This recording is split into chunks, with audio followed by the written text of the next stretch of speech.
Olá! Hoje são celebrados 174 anos do nascimento de Machado de Assis. Um dos seus clássicos da literatura brasileira, Dom Casmurro, tem adaptação teatral em cartaz aqui em Porto Alegre. E hoje é o último dia da apresentação desta temporada no Teatro do Sesc. A senhora Capitulina Fernandes Santiago, esposa A montagem do de Dr. Confesso que Santiago, Capitu é de 2004, fruto de um trabalho da atriz Elisa Lucas com o diretor Roberto Birindelli. Há 9 anos em cartaz, o monólogo propõe um diálogo sempre atual com a plateia. Eu acho que nesse tempo muitas coisas mudaram, mas a essência dessa obra continua a mesma. A tentativa de provocar no espectador o que tu realmente quer da tua vida, o que tu realmente deseja. Eu acho que a obra Dom Casmurro é o nascimento do desejo de Bento por Capitu e de Capitu por Bento. Se ele não vier até semana que vem, eu desmancho o casamento. A gente tinha claro que a gente não podia botar todo o livro dentro do espetáculo. Então, a gente escolheu o que eu quero falar. Eu quero falar de desejo. Eu quero falar como é que essa mulher ela é tão desejada e, de repente, ela é rechaçada em função de uma dúvida, de uma traição. E, a partir do mote de se falar de desejo, a gente começou a ver no livro é ele falando dela o tempo todo, mas o que aparece dela concretamente? A gente tem uma menina brincando de missa, a gente tem uma jovem que se apaixona pelo melhor amigo de infância e esse melhor amigo é obrigado a fazer a vontade da mãe dele. Até hoje, quantas mães mandam em seus filhos, quantos homens têm 30 anos e às vezes deixam de almoçar com a sua família porque se comprometeram com a sua mãe. Me deixou sozinha. Então isso é completamente atual. Em cena, a atriz conduz a peça com o auxílio de objetos, principalmente cordões. A ideia é que a atriz, que no caso eu, sirva de veículo para o espectador, para ele se sentir um pouco desse Bento que deseja Capitu. O que a gente trabalhou no processo de criação, o que o Birindelli reforçava muito. Elisa, não existe a Capitu sem os olhos do Bento.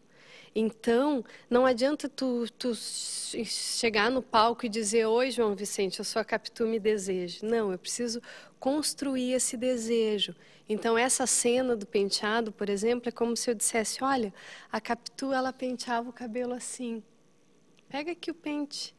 Penteie o meu cabelo, divide essa história comigo. E aí vários momentos da Capitu, assim como o penteado, assim como o casamento, assim como quando ela é criança e brinca de missa com o Bentinho, tem vários momentos que são divididos com o espectador para que ele realmente embarque nessa história. Capitulina Fernandes Santiago, Esposa do doutor Bento Santiago, formado em leis, em São Paulo. em sua noite de núpcias. Ai, não puxa tanto. É a primeira noite. Se o Bento Santiago, ele escreve a obra Dom Casmurro para atar as duas pontas da vida e rememorar na velhice a sua adolescência, buscando saber se a Capitu traiu ou não traiu, a Capitu, enquanto figura feminina, ela estaria atando todos esses fios. Então, esses cordões, esses fios que envolvem visualmente o espectador durante o espetáculo, representam os fios de desejo, os fios de frustração da Capitu. É uma metáfora do feminino, a questão da Penélope, que fica tecendo seus fios. E, por outro lado, é uma metáfora da rede da internet, que nos prende tanto nessa teia, assim como essa personagem de mais de 100 anos, que continua dando tanto que falar, intrigando tanto.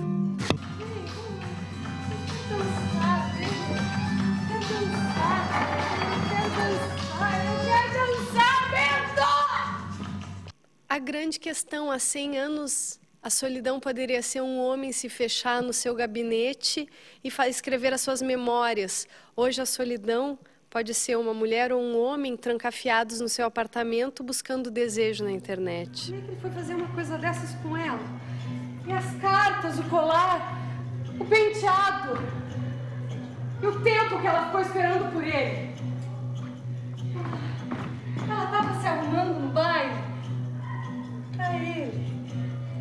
Ela estava tão linda. Marcelo Brattke esteve pela primeira vez em Porto Alegre. Ele apresentou um novo projeto de música que já foi visto nas principais salas de concerto do mundo. Confira a reportagem de João Vicente Ribas.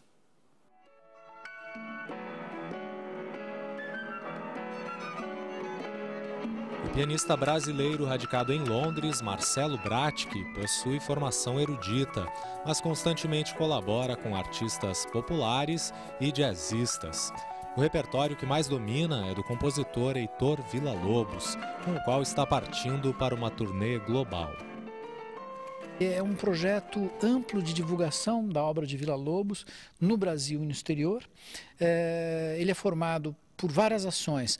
Uma delas eu estou gravando a obra completa para piano solo pela gravadora Quartz, aqui no Brasil sai pela Biscoito Fino, são 8 CDs, é uma obra gigantesca.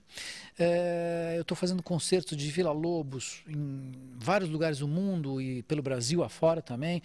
Foram 3 concertos no Carnegie Hall em Nova York, concertos no Suntory Hall em Tóquio, Queen Elizabeth Hall em Londres, mas também levamos para Sarajevo, para Belgrado, né, na Bósnia, Sérvia. Vamos para a África esse ano, que vai ser muito legal. Primeira vez que eu estou indo para a África. Marcelo Brattke tem se apresentado pelo mundo em casas prestigiadas, como o Carnegie Hall, em Nova York. Aqui no Teatro São Pedro, ele trouxe um projeto que criou em 2006.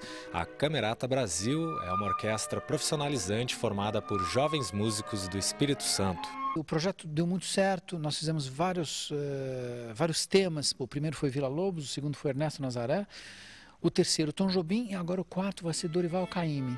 Sempre com a música erudita como estrutura básica conceitual, né? Então, por exemplo, no Tom Jobim, que a gente está trazendo para o Brasil inteiro e que termina agora em Porto Alegre, é um espetáculo multimídia sobre as influências que o Tom Jobim teve na natureza brasileira, nos ritmos regionais da música popular brasileira e na música erudita de Ravel, Debussy, Darius Milhaud, Heitor Villa-Lobos.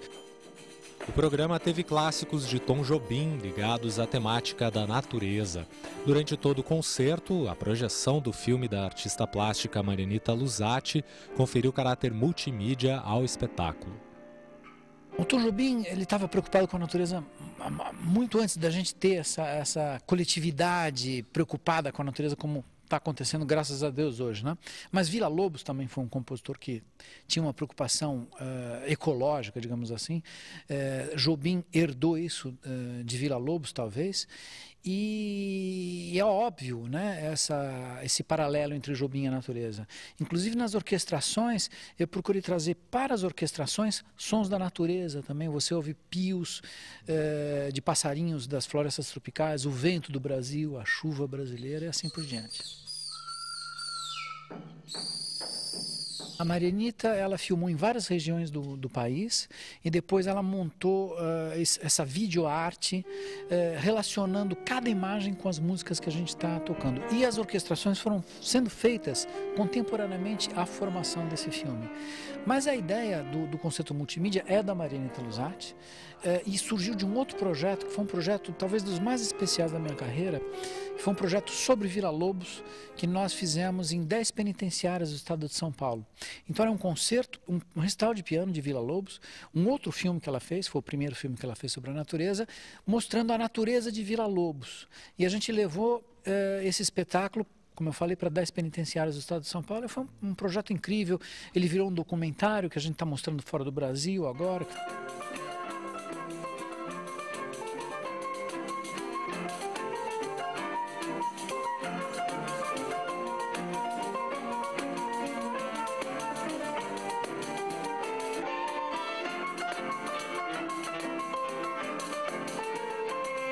Eu fazia uma carreira tradicional de pianista erudito, E quando eu comecei a enxergar, eu comecei a achar mais importante na minha carreira fazer com que a música tivesse outros papéis, que não fosse só, entendeu? Eu tocando piano e como um entertainer de plateias e coisa e tal. Então, por exemplo, a Camerata Brasil é um projeto que eu gosto, sociocultural.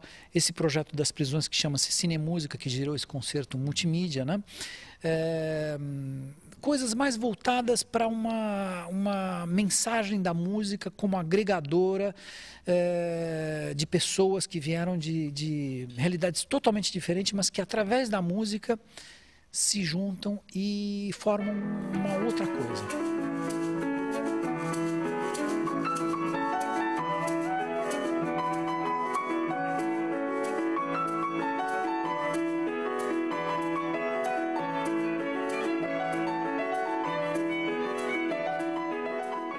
Bem, nós vamos a um breve intervalo e no próximo bloco tem uma conversa com os músicos Oli Júnior, Jaques Jardim e Jaques Trajano, que se apresentam neste domingo aqui na capital, além das dicas da nossa agenda. O Estação Cultura volta em seguida. O Estação Cultura está de volta e daqui a pouco tem blues e milonga ao vivo aqui no nosso estúdio com Oli Júnior, Jaques Trajano e Jaques Jardim. Mas antes, confira agora as dicas culturais da nossa agenda.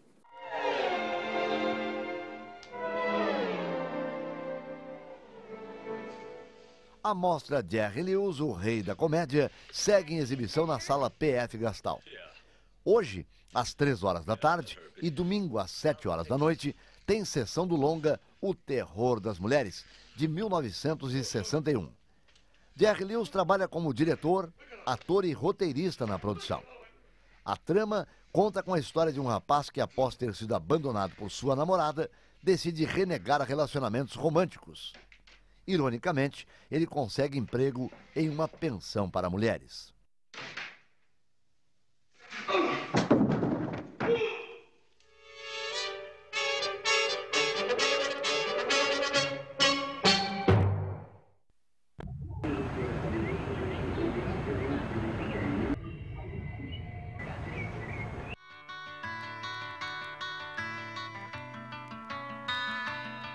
Na noite deste sábado, a Redenção vai receber diversas atrações culturais. Rodas de violão, feira de troca de livros, recreação infantil, além de shows de bandas como a Bluegrass, estão na programação do evento. Com início às 7 horas da noite, a festa é aberta à população.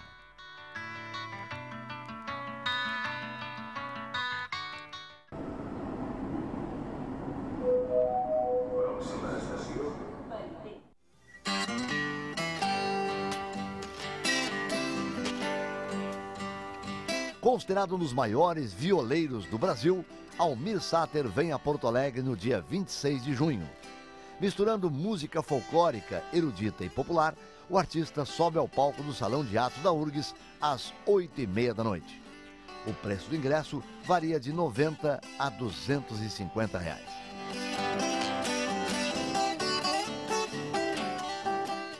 E a equipe do programa Radar acompanhou a abertura oficial do Cine Esquema Novo Expandido. Foi exibido o longa-metragem Tamisa, o filme, a bordo de um barco no Rio Guaíba. O evento teve a presença do diretor do filme, o cineasta britânico William Hayban.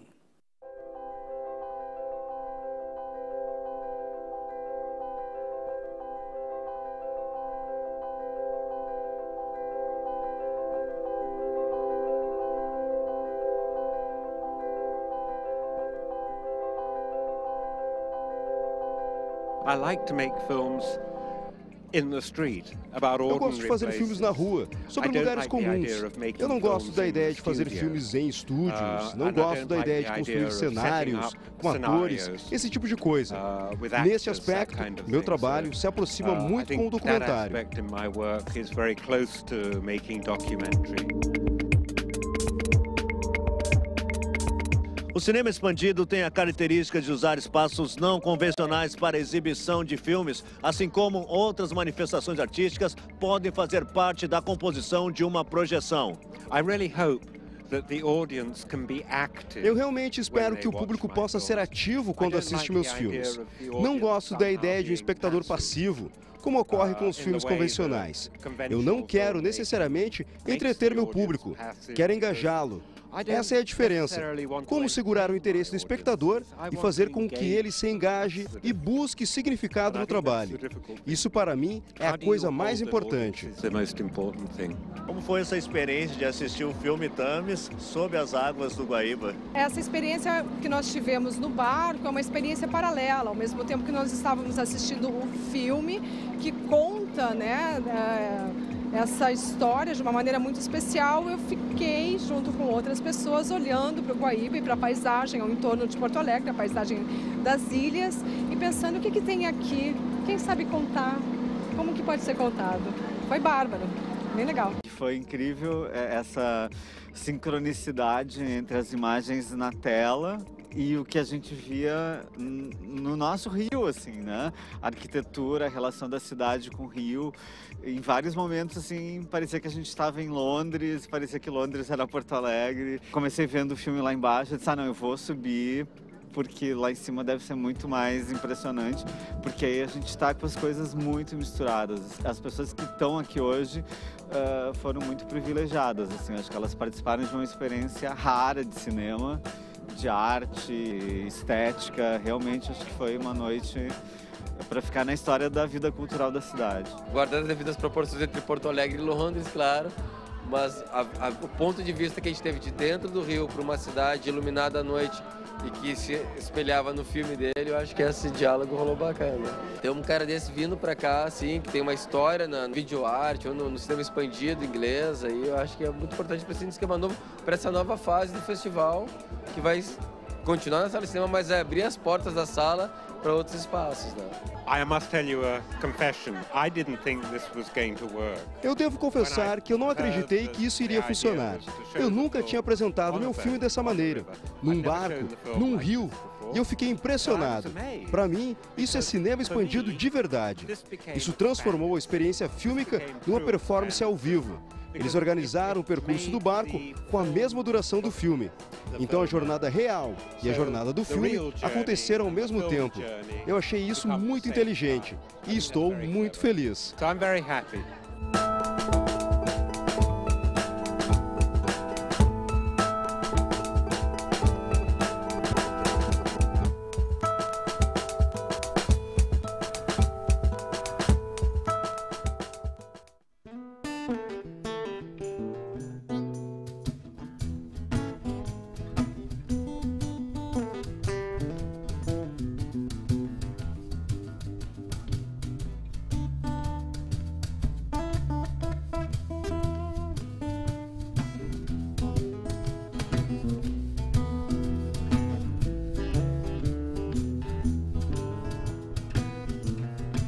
Olha aqui, seu moço, faz tempo que eu torço pra não chover. Remendando o cabresto eu faço meu tempo e tento viver. O charque que eu tinha atado no arame pra ressecar, sim, pra poder porqueira com a lã das ovelhas que estavam por lá. E a égua bragada de cisma da água até pra beber. E a terneira da guaxa em vez de apojar as vacas berra até encher. O gado se atola, tudo me amola, o troço é peleia. Só acredito em doma com freio na boca de quem não corcoveia. Não fosse a cuscada esculhambando no galpão, eu enchi a barriga de rapadura e chimarrão. Não fosse a cuscada esculhambando no galpão, eu enchi a barriga de rapadura e chimarrão. Volteando uma canga, trançando um par de rédeas, consertando um buçal, entalhando um canzil, o coração mata pau.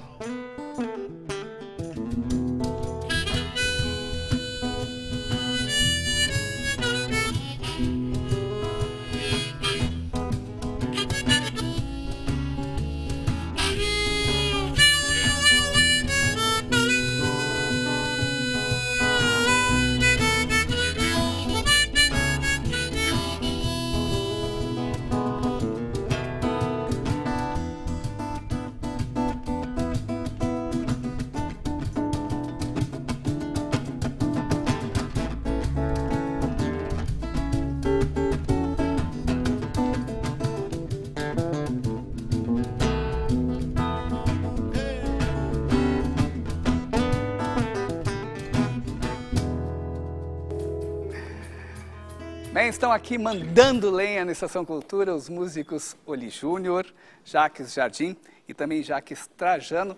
Eles se apresentam neste domingo lá no átrio do Santander Cultural, fazendo essa fusão, né, desse grande caldeirão musical entre o blues e também a milonga, Oli Júnior. É isso aí, tudo bom, né? Tudo bacana.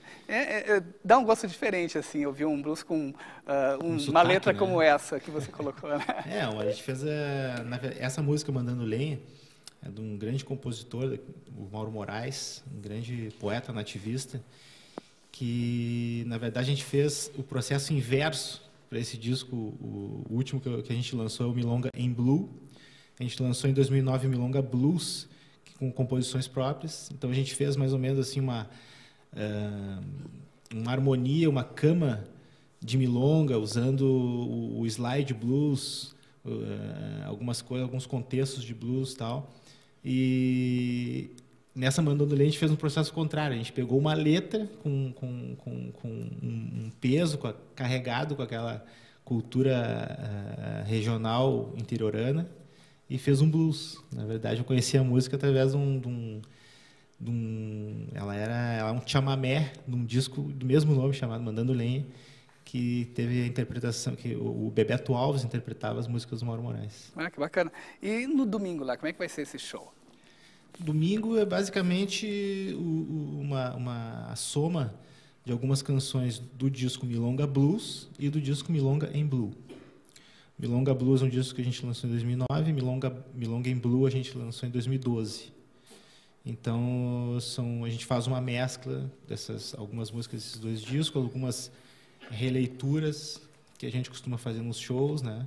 Vai ter a participação de um grande músico chamado Arthur de Faria, que ele toca acordeon, que também fez participação no disco Milonga em Blue. E outra participação do Gonçalo Araya, chileno harmonicista, toca gaita de boca, que está passando uma temporada aqui em Porto Alegre. Então a gente vai fazer essa fusão da milonga blues e com a intervenção desses dois tipos de gaita, digamos assim, né? A gaita nossa, a gaita acordeon, que a gente chama aqui, e a gaita de blues, né? Não, é incrível como a música nos abre várias janelas, né, para várias misturas. E eu te pergunto, o blues em especial, ele tem essa característica de ser aberto a todas as possibilidades? Sim, o blues, digamos que na minha concepção, tudo que a gente vem estudando ao longo da nossa carreira, né, entre blues, rock and roll, música contemporânea e tal, para mim, o blues é o elemento mor desde a década de 60 para cá, né? Porque quando o rock and roll mudou muita coisa, mudou a música contemporânea, digamos assim, a partir dos anos 60, né? E o rock and roll é um blues acelerado. São todas aquelas harmonias, coisas de blues, claro, de acordo com o tempo, quem vai pegando, cada um vai botando a sua história ali, a sua digital. Mas a essência dessa música, pelo menos, que a gente costuma dizer, a música contemporânea puxada para o rock tem uma essência blues. Então o blues tem essa facilidade de se mesclar com algumas músicas contemporâneas, a própria harmonia dele também. Por isso que também com a milonga eu também acho que é uma harmonia super rica, mais densa, né? E talvez aí se aproxime também com um outro tipo de blues. Li, muito obrigado pela participação aqui no Estação Cultura, Jacques, obrigado também. Obrigado. Todo mundo lá no domingo, então, no átrio do Santander Cultural, né? Cultural, 18 horas lá no centro. Com certeza. Todo mundo lá convidado, então, para esse grande show que vai acontecer com esse trio que está aqui no Estação Cultura, além de convidados especiais. E o Estação Cultura desta sexta-feira se despede, então, com os músicos Oli Júnior, Jacques Jardim e Jacques Trajano. Tchau, bom final de semana, até segunda-feira e aproveitem a programação cultural aí da cidade. Vamos lá? Valeu.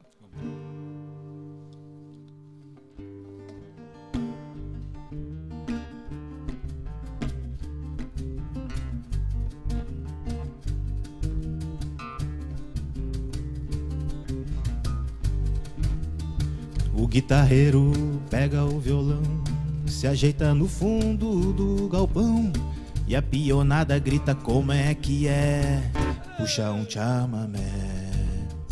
Mas ele puxa uma milonga velha, daquelas que se toca na sombra, lagarteando em cima do pelego, em plena primavera. E de mansinho chega o gaiteiro, se ajeita e estira o fole de uma acordeona amansada, se expressando em acordes. E a pionada que tava agitada pega o mate e descansa a alma, prestando atenção na melodia de uma milonga arrastada.